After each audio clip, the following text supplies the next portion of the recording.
Hi there, I'm Councillor Glen, and this is my update for November 25th. I'm actually recording this the day before on a very sunny and cool Friday afternoon, and I'm at Silas Bradley Park. This is, I think, the newest park in Stittsville. It opened a few weeks ago. It's in Edenwylde, and a great park. If you can have a look at this behind me, some bright and colorful play structures and lots of them. And just set a camera, there's a rink and a basketball court and a big soccer field here and pathway system and so on.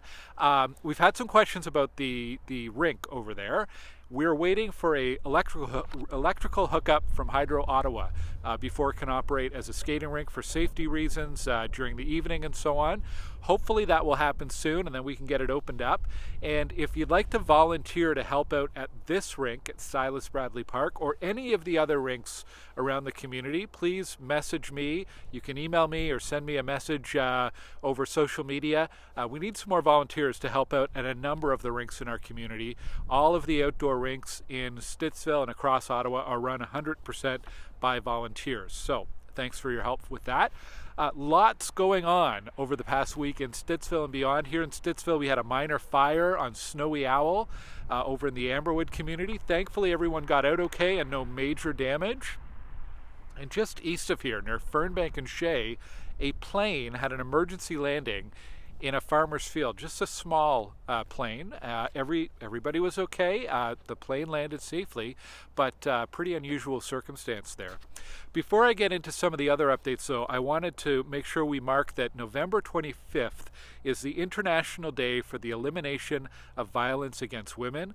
This is an incredibly important topic. In fact, earlier this term, the City of Ottawa City Council declared intimate partner violence an epidemic, and that was one of the recommendations from the Lanark inquiry into the murder of 3 women recently. And I was trying to think of things that residents could do in Stittsville. Certainly there are a number of events and learning opportunities over the next couple of weeks on this topic. But if you can, I really want to encourage you to make a donation to Chrysalis House. This is an emergency shelter that's operated by Western Ottawa Community Resource Centre, and they could definitely use your support. They do an incredible amount of good work in our community. So check out Western Ottawa Community Resource Centre, and you can find a link to make a donation and direct that towards Chrysalis House. And it's a small thing that you could do to make a difference on the topic of the elimination of violence against women. I got my flu shot and my COVID shot a little bit earlier. Thank you to Dash at the Terry Fox Pharmacy at Cope and Terry Fox. I got my flu shot in my left arm and my COVID shot in my right arm. And I do want to remind and ask people to go out and get vaccinated. There is a lot of respiratory virus circulating around the community, and that vaccination could save you a few days off work or maybe even missing a family event over the holidays this year. They've got lots of walk-in spaces available at the Terry Fox Pharmacy and at pharmacies all over the place. Check out ottawapublichealth.ca for public clinics as well. The other thing that Dash, the pharmacist, wanted me to remind folks is about, it's relatively new. It's been happening the last couple years. Pharmacists can now help prescribe medication for a number of minor ailments, urinary tract infections or eye infections, minor ailments. And if you don't have a family doctor or you're having trouble getting an appointment at your doctor, this is a great alternative. So talk to your pharmacist, and they can tell you what they're able to do to help out for some of these minor medical issues. It's an excellent way to augment our healthcare system.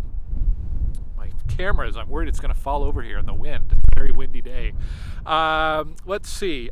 This week I want to thank people who came out to our budget Q&A on Tuesday evening. We had Cyril Rogers, the city's chief financial officer, walking us through the 2024 city budget. Lots of good questions from residents, and it's on YouTube. So if you check out my YouTube channel, you'll see it there. And if you have any other questions or feedback about the budget, please send it along. And I want to thank residents on Lloydalex for coming to our meeting on Wednesday evening about the proposed traffic safety measures for Lloydalex. We haven't posted the video. We usually don't for a meeting like that for privacy reasons, but there is information on my website, and if you have any feedback, please contact me by phone or by email. We would love to hear from you.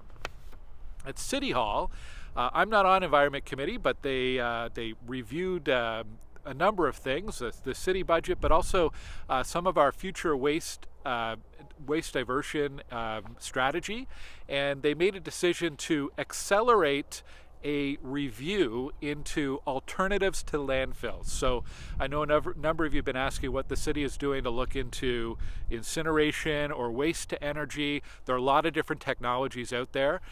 We were going to be doing this anyways, but the committee decided to move up that report, accelerate that research and investigation so we can get some recommendations on that as soon as possible. So that was a big thing at Environment Committee on Tuesday. On Wednesday, we had our City Council meeting, pretty busy day there. There was lots about housing at City Hall this week. The city put out the new residential pipeline numbers. So you can check that out on my website if you're interested in how the city is doing on housing. That's at glengower.ca. We approved a brand new suite of incentives for affordable housing. So developers who include at least 20% affordable housing in new builds, like apartments and so on, are eligible to receive up to $8,000 a year per unit over the next 20 years to a maximum of $5 million. So it's a significant financial incentive to include more affordable housing. We rejected a recommendation from staff about restricting brownfield remediation grants. This has been, over the past 15 years, a really important way to get polluted land cleaned up so you can build mostly homes on this polluted land. So it's good for the environment. It facilitates housing growth and economic development as well. So I was glad to see that. And the city also the council directed staff to look into the feasibility of allowing 4 units per lot across the city. Currently, 3 units per lot are allowed based on a provincial legislation that was passed recently, and the federal government has been encouraging municipalities to look at 4 or more units per lot. There could be some issues around that with servicing, water, sewer, stormwater, and other factors. So we've asked staff to look at those different factors that might restrict the viability of that and get back to us as part of a comprehensive zoning bylaw review that they're doing right now. So lots of policy work around housing, and there's more information on my website, on my Substack, and I'll share some in my newsletter this week as well. If you're on my website, there's a really interesting piece there that we posted from Ottawa Public Health about something called the Nutritious Food Basket. This is a program where they study the price of a healthy food basket, going to the grocery store, buying healthy food for a family. What does that cost from year to year? So there's some really interesting data there on how those costs are changing. And also a pretty stark statistic that 1 in 7 families in our community experience food insecurity in the last year. 1 in 7. That's just a staggeringly high number of people. And certainly we're seeing that reflected. I know Stittsville Food Bank has seen increasingly high demand. So there's another great organization where if you're looking to make a difference in the community and you can make a donation of food or cash, please do.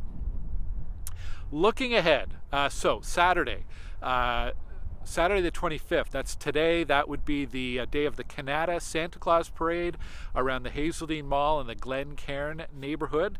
I'm planning to join some West End Council colleagues for that one. And we are 1 week away from the Stittsville Parade of Lights on the evening of December 2nd. That's Saturday night along Stittsville Main Street. So I hope everybody will come out and join us for that. It's a great event. I'll be on the City of Ottawa float. We'll also have the OC Transpo Santa bus with us as well. The Stittsville Village Association runs this parade. They do an amazing job, and they're looking for more volunteers. So if you or your family or your sports team or your workplace can help out, they need help manning the barricades to close off each of the side streets. So you get to watch the parade, you just have this extra responsibility of manning the barricade, and you get to wear a yellow safety vest as well. Good times. If you can help out as a volunteer, contact the Stittsville Village Association or email me and I'll pass your name on to the Village Association. They could still use a few more volunteers, so please help out if you can. This Thursday, Stittsville Public School is celebrating the school's 75th anniversary. Now, they've been at their new school on Granite Ridge for about 20 years or so, I think. Before that, they were in what's now Frederick Banting School. And when it was built 75 years ago, it was just a state-of-the-art school. Stittsville's public school was the envy of school boards all over the province. Anyways, happy birthday to Stittsville Public, celebrating 75 years. I'm going to try to drop by there Thursday afternoon. And on Friday, really looking forward to the official launch of this year's Christmas display on Cypress Gardens with the Turcotte family. It's going to be a fundraiser for the Stittsville Food Bank, and the official kickoff is late on Friday afternoon. It's been a lot of fun over the last few years, so I'm looking forward to seeing what they've done with the place this year. Two more things to remind you about before I wrap up. Number one is really good news. The Stittsville Canada Kiwanis Club is going to be opening a youth drop-in at Frederick Banting School on the second floor there, starting in January, late January. They're looking for some volunteers. So this will be a youth drop-in for high school students. Very much needed, and super happy to see this getting off the ground. If you want to help volunteer, please contact the Kiwanis group or send me an email, and I'd be happy to pass it along to them. And today, Saturday, is Small Biz Saturday. I know I said this last week, but I was wrong. It's actually today. It's never a bad time to support a local business. So please make a point this weekend and every weekend of running some of your errands, at least at a local business here in Stittsville. They really appreciate your support, and we appreciate having you, local businesses, here in our community. Anyhow, that's it for me. Thank you so much for watching and staying up to date with all the great things that are happening in our community and across the city. And I'll talk to you next week. Take care.